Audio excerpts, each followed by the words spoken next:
Welcome to the Deep Dive, Congress in Context.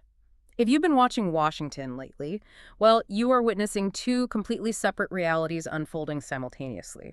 Our mission today is really to synthesize the massive volume of legislative activity from this past week, late October 2025, so you can understand both sides of that coin. It really is quite the contrast, isn't it? You've got, on one hand, this immediate, very visceral political crisis. I mean, a government shutdown that's just consuming all the headlines, directly affecting millions of lives and, setting records nobody really wanted to break. Exactly. All the drama, the gridlock, the constant finger pointing, that's the surface chaos, right? But then if you kind of pull back the curtain, there's this long-term, high-stakes policy work that's just continuing almost unabated. Yeah, Congress is still laying out multi-decade strategy. We're talking about planning for how we govern artificial intelligence, committing to specific numbers for nuclear weapons production all the way through 2030 and setting these really concrete 30-year Navy shipbuilding requirements. So our job today is to try and bridge that gap for you. Help you understand both the immediate political drama and these really profound, enduring legislative efforts that are shaping, well, potentially the next 50 years. Let's do that. We probably have to start, though, with the political furnace that has Washington just completely seized up right now. Okay, yeah. Let's unpack this continuing appropriations crisis. We are now on day 23 of this government shutdown. 23 days. And this isn't just, a standard slowdown. It has set a pretty grim record. It's now the longest full government shutdown in American history. That means virtually no agencies are open or paid. Essential services are just grinding to a halt. Right. So what is the core policy conflict that's driving this extraordinary legislative impasse? Well, the central conflict, at least as defined by the Democratic leadership, it really hinges entirely on what they see as an immediate crisis within the Affordable Care Act, the ACA. The Democrats are basically maintaining that the shutdown is necessary leverage. It's the tool required to force action on these dramatically rising healthcare premiums that are looming over, more than 20 million Americans. Their position seems crystal clear. If Congress fails to pass legislation addressing these premium spikes, it means immediate financial distress for working families. So they're demanding a helping hand now, as they put it. Okay, so that's the Democratic framing. Yeah. How do Republicans characterize this? They clearly don't see it as just a consequence of gridlock, right? They see it as more of a deliberate political strategy by the other side. Oh, absolutely. They view it as pure political hostage-taking. Yeah. Republicans contend that the Democrats instigated this crisis. They did it by tying government funding to this single policy priority, effectively holding the entire federal government and, crucially, the paychecks of federal employees hostage. They argue the Democratic focus is too narrow. It's targeting only what they call a COVID-era subsidy, which they say kind of masked underlying structural issues within the ACA all along. And they're citing some pretty stark data to back that up, suggesting that even if the subsidy issue were solved, the system itself might still be deeply flawed. That's their core philosophical point, exactly. They point to localized data to show the fundamental issue isn't just a lack of federal aid, but the structure of the ACA market itself. Yeah. For example, in one state, Oklahoma, they have data showing the cost of ACA coverage has increased by an astonishing 200% over just the last 6 years. 200%. 200%. While standard commercial insurance in that same period, only up 29%. So their assertion is that the ACA is only affordable, quote unquote, by continuously applying these massive temporary subsidies. They argue that's just unsustainable without a complete overhaul, and they refuse to pass continuing resolution, the CR, that only addresses the subsidy without getting at what they see as the need for fundamental reform. Wow. Okay, so regardless of the political strategy back and forth, the human cost here is undeniable. It's frankly devastating. And the moral stakes were even explicitly addressed in the chaplain's prayer this past week, weren't they? That's how deep this crisis is cut, yeah. The chaplain made a very public, very explicit plea, drew directly on the biblical concept of accountability from Matthew 25, asked lawmakers to consider these 6 fundamental questions relevant to their current impasse. Did you feed the hungry? Did you clothe the naked? Did you visit the sick? These basic human obligations. A direct reminder. A direct, unambiguous reminder to lawmakers that their duty extends beyond just winning political battles. And when you look at the real-world impacts that were detailed in the debate, we see exactly what those duties entail, especially when it comes to vulnerable populations. The impacts are substantial and immediate. One critical area is healthcare access.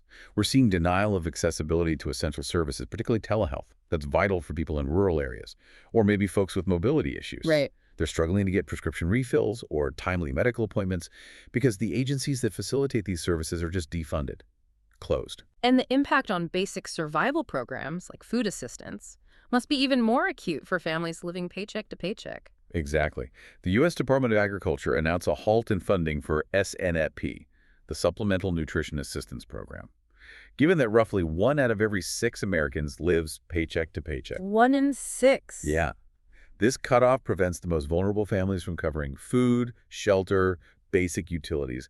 And of course, the very people Congress is supposed to protect, Capitol Police, federal investigators, even congressional staff, they're now missing paychecks themselves. This whole legislative tug-of-war has generated some extremely harsh rhetoric, too. We saw a quote reported from a Democrat House whip suggesting that some families are going to suffer precisely because the shutdown provides necessary leverage. That seems to move beyond policy disagreement into, well, frankly, chilling territory. It does. And that quote immediately drew fire from the Republican side, naturally.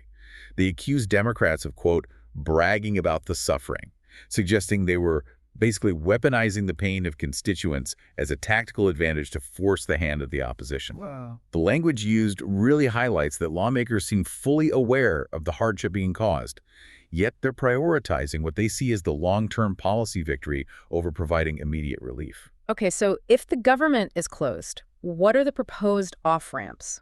What does the legislative solution debate even center on right now, procedurally speaking? Well, Republicans claim they've offered the simplest solution. Yeah. A clean, nonpartisan continuing resolution, or CR. It passed the House, and they say it would simply open the government without attaching specific policy riders, like that ACA subsidy fix. To just fund the government, period. Right. They argue that if just 5 Democrats in the Senate joined them, they could reach the 60 votes needed to bypass the Democratic leadership. And they say the president has promised to sign it immediately. So they characterize the Democrats' repeated rejection of this clean funding bill as, quote, outright obstruction. But the Democrats had their own proposal aimed at least alleviating the immediate pain for unpaid federal workers, right? Even if the larger budget fight continued. That was the Shutdown Fairness Act, S-3043. Yes, exactly. This act was introduced to guarantee federal workers would get paid quickly. But the debate there wasn't really about the content. I mean, almost everyone agrees federal workers should be paid. It was entirely about procedure. Oh, okay. A Democratic senator attempted to pass it using what's called a unanimous consent request. Basically, they ask if anyone objects, and if nobody does, boom, the bill passes immediately. And that's where the Republican objection came in. They argued against that immediate unanimous consent. Can you just briefly explain why that procedural maneuver, unanimous consent, or UC, is so critical and why objecting is powerful? Certainly. Unanimous consent is usually reserved for uncontroversial, routine measures, things everyone agrees on. The Republican side objected, arguing they couldn't allow a bill to pass instantly that, quote, nobody has ever seen, which is really just a way of saying they hadn't read the final legislative text or hadn't had time to fully vet it. Okay. This objection is a powerful stalling tactic. If a bill can't pass by UC, it then requires the full, very time-consuming Senate process.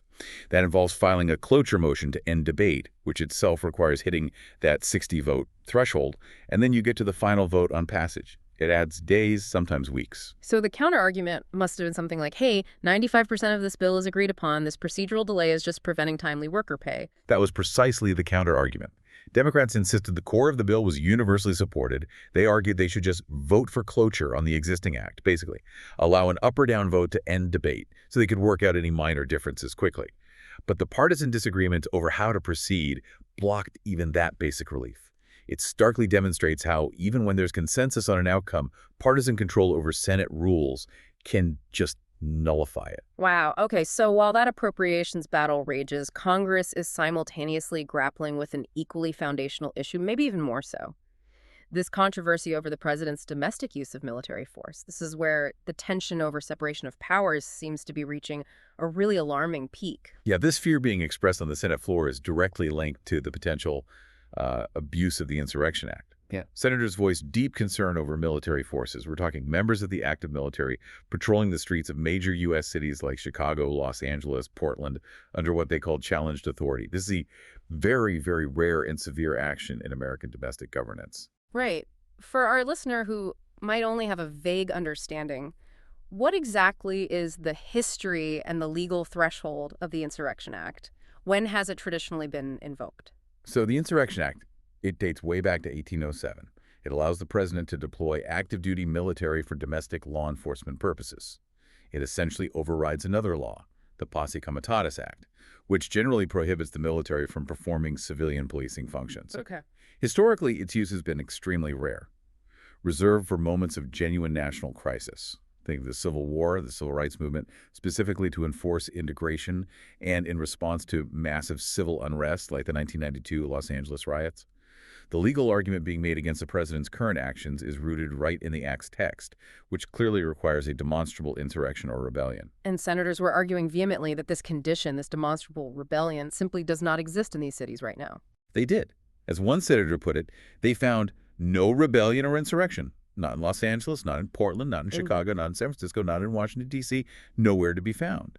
They argued the administration is dangerously redefining insurrection to basically mean any unrest or dissent that it finds politically inconvenient. And the president's own alleged words seem to have entirely fueled this controversy, suggesting a motive perhaps beyond simple peacekeeping. That's the core of the alarm, exactly. The president was cited as having allegedly spoken of an invasion from within, and even more chillingly, expressing a goal to use some of these dangerous cities as training grounds for our military during a meeting with generals and admirals. Training grounds. Training grounds. That, quote, directly contravenes the traditional, legal, and constitutional justification for the Insurrection Act, which is supposed to be about restoring order, not using American cities as, well, training grounds or targeting political opponents. That context really shifted the rhetoric, didn't it? From policy disagreement to the highest possible constitutional warning, a tyranny warning. The rhetoric got extremely charged because the stakes are perceived as existential. We saw one senator quote the president directly and then declare, "We have become an authoritarian nation over the last 9 months. You have flung the doors open to tyranny, to a strongman state, to authoritarian rule." Strong words. Very strong.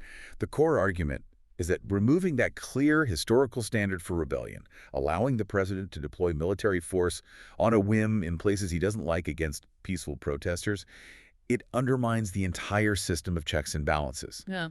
They see it as an existential threat to the republic itself.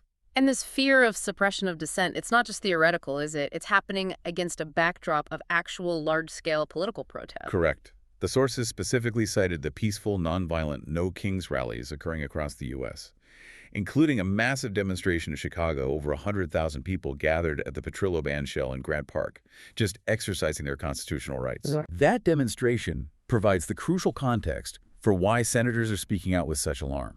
They fear the current administration is essentially creating a legal framework to suppress exactly this kind of peaceful mass dissent, potentially using active duty soldiers to do it. Okay, it's easy to believe, listening to all this, that Congress is entirely paralyzed by this shutdown and these constitutional crises we just discussed.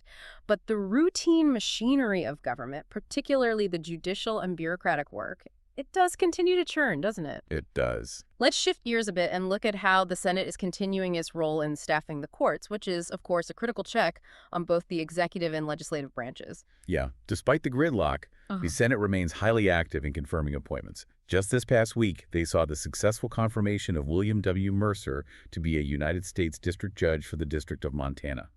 That's a vital position, even if it's local. Right. And looking just ahead, we have 2 extremely important votes scheduled for the immediate future.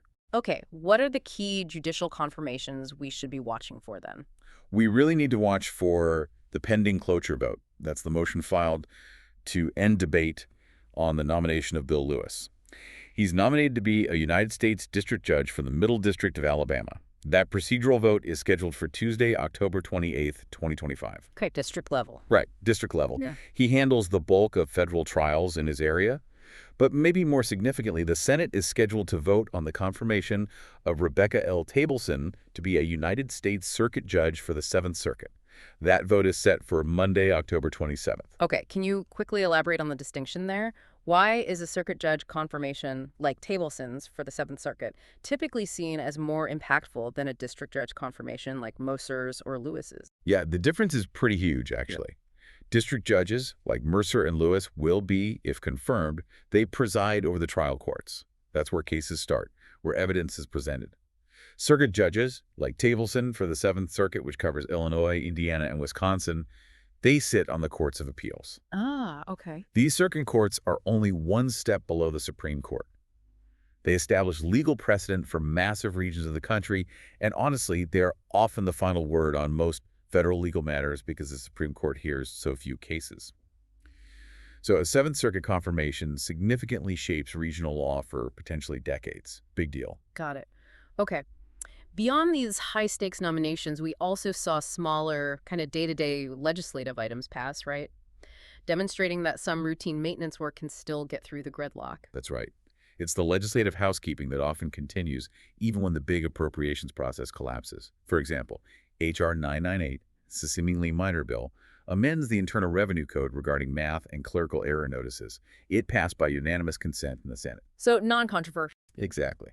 Suggests a low-stakes, non-controversial technical fix, like maybe streamlining the process if you accidentally, miswrote a number on your tax form, something everyone could agree on to reduce bureaucratic friction. Makes sense. We also see the sort of ideological and special interest focus of Congress reflected in the resolutions submitted this week. These kind of act as a temperature check on political sentiment, don't they? Precisely. Resolutions don't have the force of law, but they send signals. We saw S-Res 460, submitted by Senators Cassidy and Barrasso. It's a resolution recommending that President Donald J. Trump be awarded the Nobel Peace Prize in 2026. Okay. Purely symbolic, obviously. Intended to signal support and political alignment. Then reflecting specific regional economic interests, Senator Loomis and others submitted S-Res 457, designating the week of October 19, 2025 as Coal Week. These show how senators use their authority to promote political messaging and specific industries. And on the other side of the aisle, resolutions are used to signal pretty serious dissent against specific executive actions, too. That would be S-Res 466, submitted by Senators Warren and Schiff. This one condemns President Trump's pardoning of the Binance founder, Changpeng Zhao, for violating anti-money laundering laws.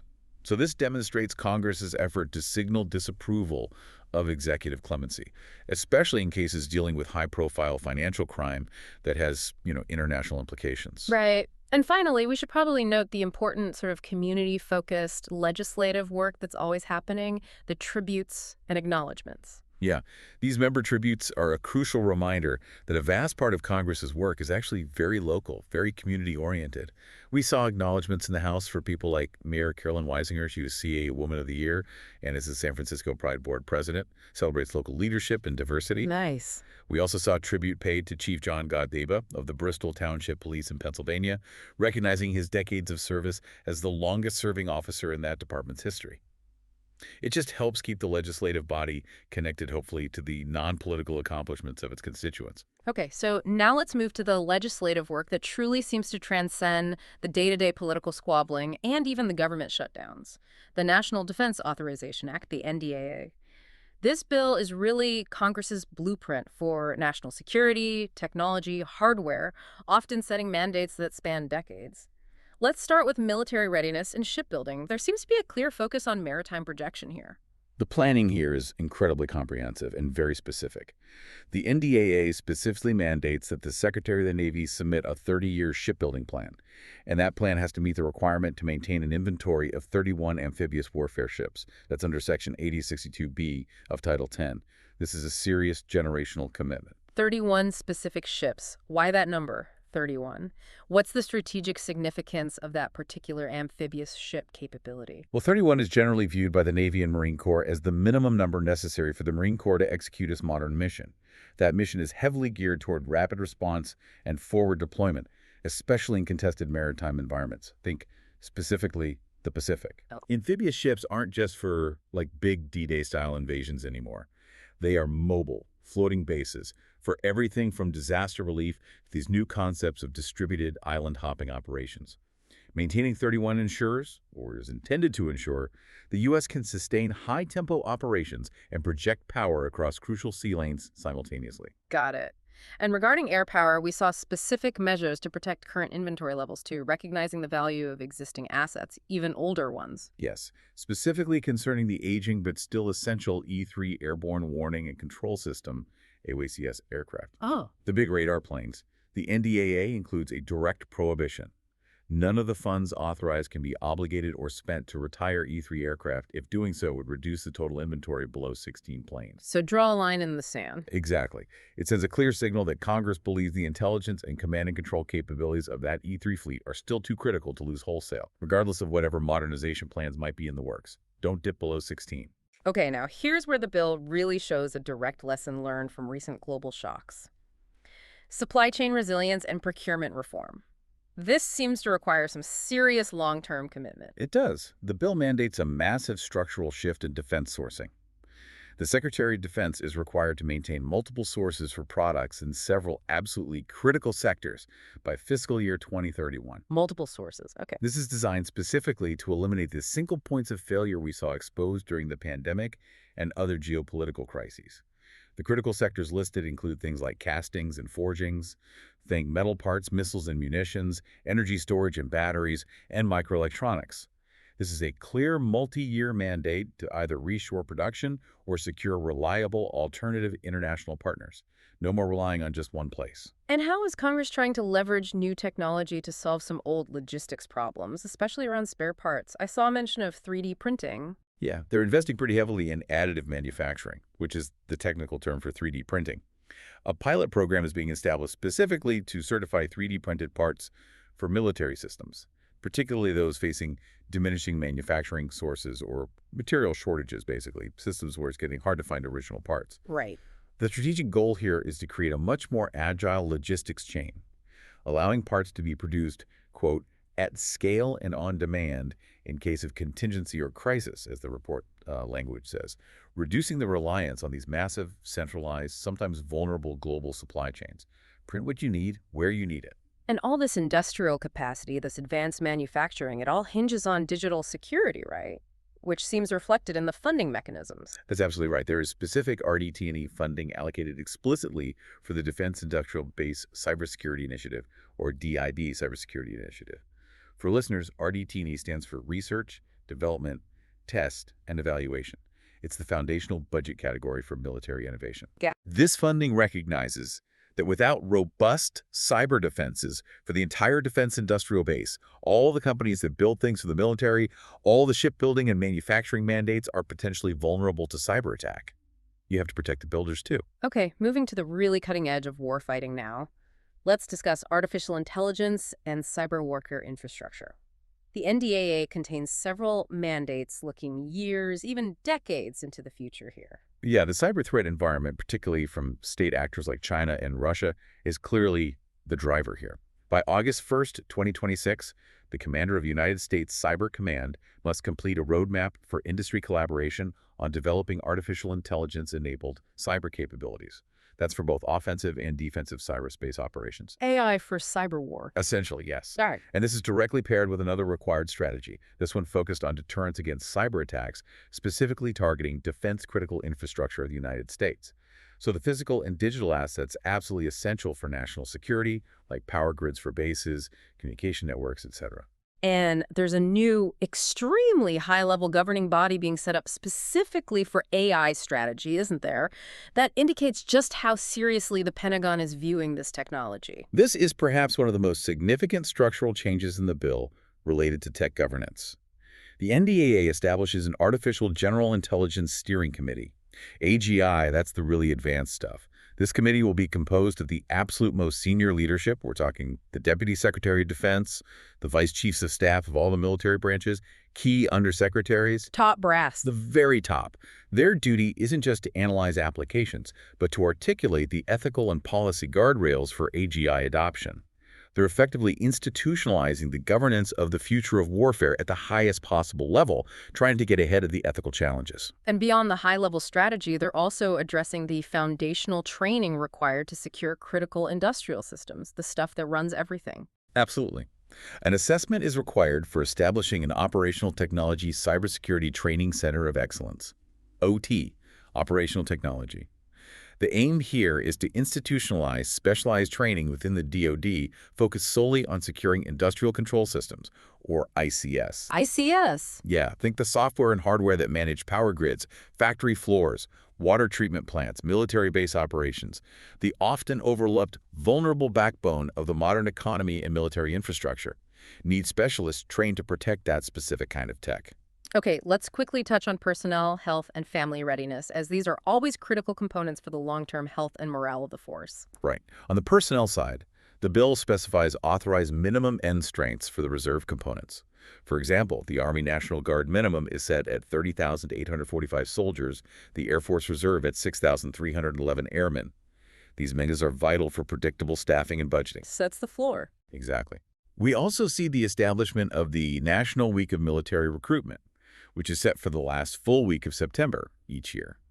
It's about formalizing and maybe boosting outreach efforts. And what specific improvements are being made to military health services or addressing health concerns? Well, the NDAA includes a small but important expansion of TRICARE Select eligibility for hearing aids. It's now extended to cover children of retired members, not just active duty. And maybe more significantly, given the widespread quality of life concerns we hear about military housing, the bill mandates a study on the health impacts of indoor residential mold in military housing units. Ah, that's been a big issue. A huge issue. Yeah. This is a direct response to advocacy from service families who've been demanding better living standards and accountability for unhealthy housing conditions. Okay. Finally, within the NDAA's scope, let's look at nuclear security. This is primarily governed by the Department of Energy's National Nuclear Security Administration, the NNSA. These seem like non-negotiable decade-spanning requirements for maintaining the nuclear deterrent. This is perhaps the most explicitly long-term planning we see in the entire bill. Yeah. The NNSA is required to meet specific plutonium pit production requirements. Plutonium pits are the triggers for nuclear weapons. It's a core component. The absolute core. The mandate requires annual certification every year through 2030 that the nuclear enterprise can produce not less than 30 war reserve plutonium pits in 2026 and, crucially, not less than 80 pits per year in 2030. That 80 pit requirement is the key metric everyone watches. It's seen as essential for ensuring the modernization and confidence in the U.S. nuclear deterrent, especially given rising geopolitical challenges. And that production has to happen while maintaining the long-standing pledge not to conduct underground nuclear testing. So how does the NNSA assure the stockpile's reliability under that constraint? That is the central challenge of what's called stockpile stewardship. The requirement is ironclad. Maintain the nuclear stockpile as safe, secure, and reliable without resorting to underground testing. This reliance forces the enterprise to depend very heavily on advanced non-nuclear experimental facilities, things like the National Ignition Facility, or NIF, out in California for fusion experiments, and the Z machine at Sandia for high-energy physics. Using science to replace testing. Exactly. They use these incredible machines to simulate warhead function and aging effects, providing data to certify the weapons remain reliable. And one final long-term piece. The NSA is required to submit a plan every other year, biennially through 2031, detailing how they'll meet national security requirements for unencumbered uranium, that's uranium free from peaceful use restrictions, all the way out through the year 2070. Just demonstrates an incredibly long horizon for strategic fuel sourcing. 70. Wow. Okay. Shifting our focus overseas now, we see Congress engaging deeply in international relationships, especially in the Indo-Pacific, and also tackling transnational threats. There seems to be a clear strategic priority toward China in much of this. What are the key reports and strategies being mandated for global security, particularly in that region?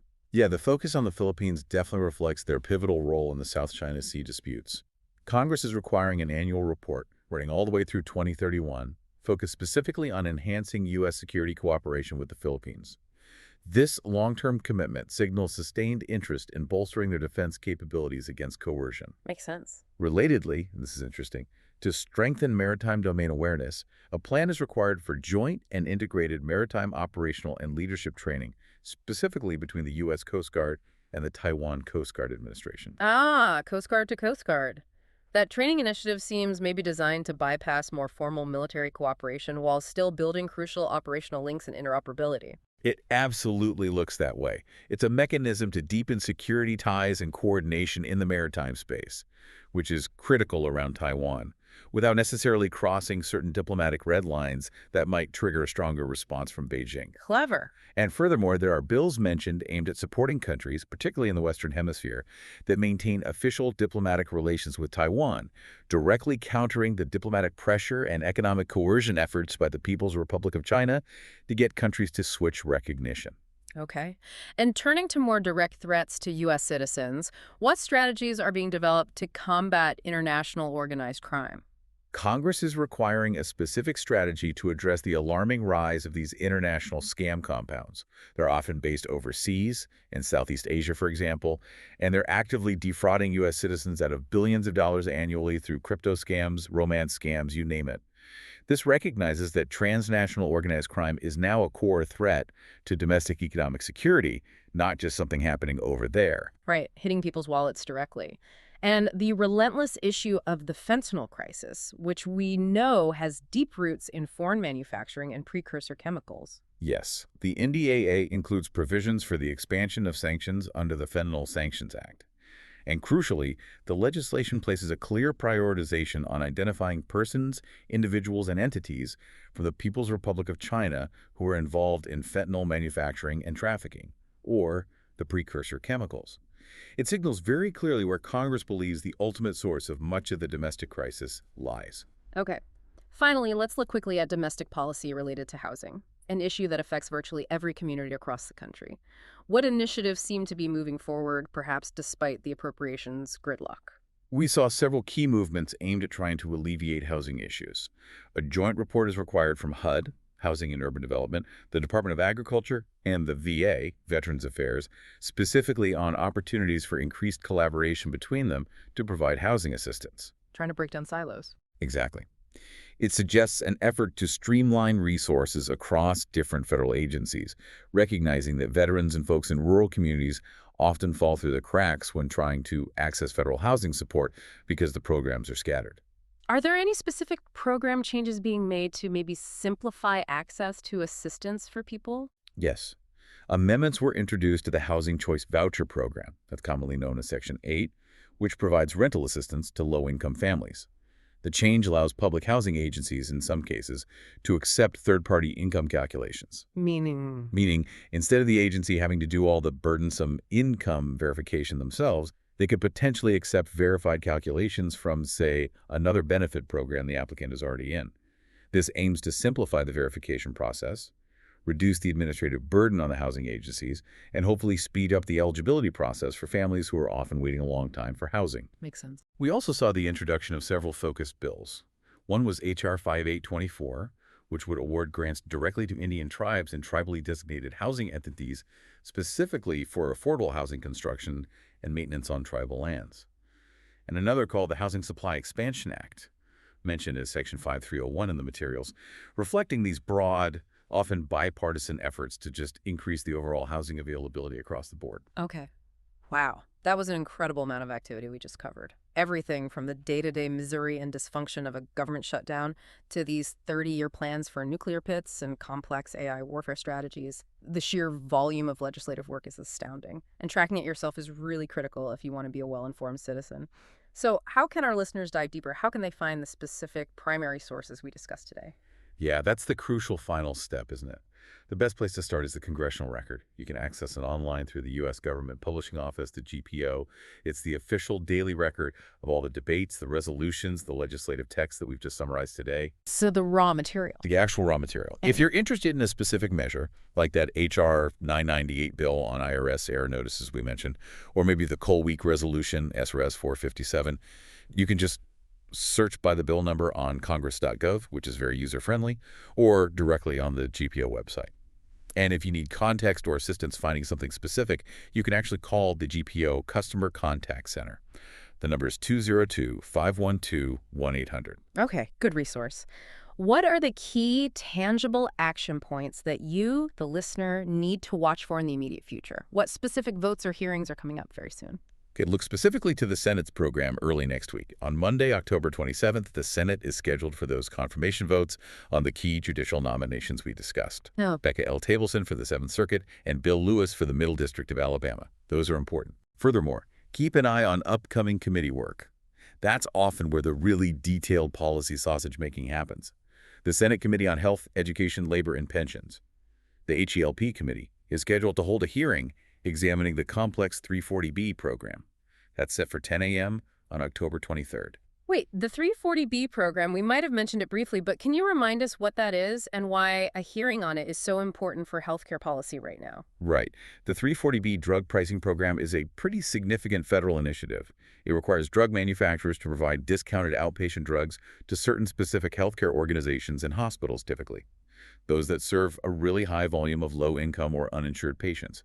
Think safety net hospitals, community health centers. Okay, drug discounts for certain providers. Exactly. It's a massive, very complex program, and it significantly affects the economics of drug access and hospital funding across the country.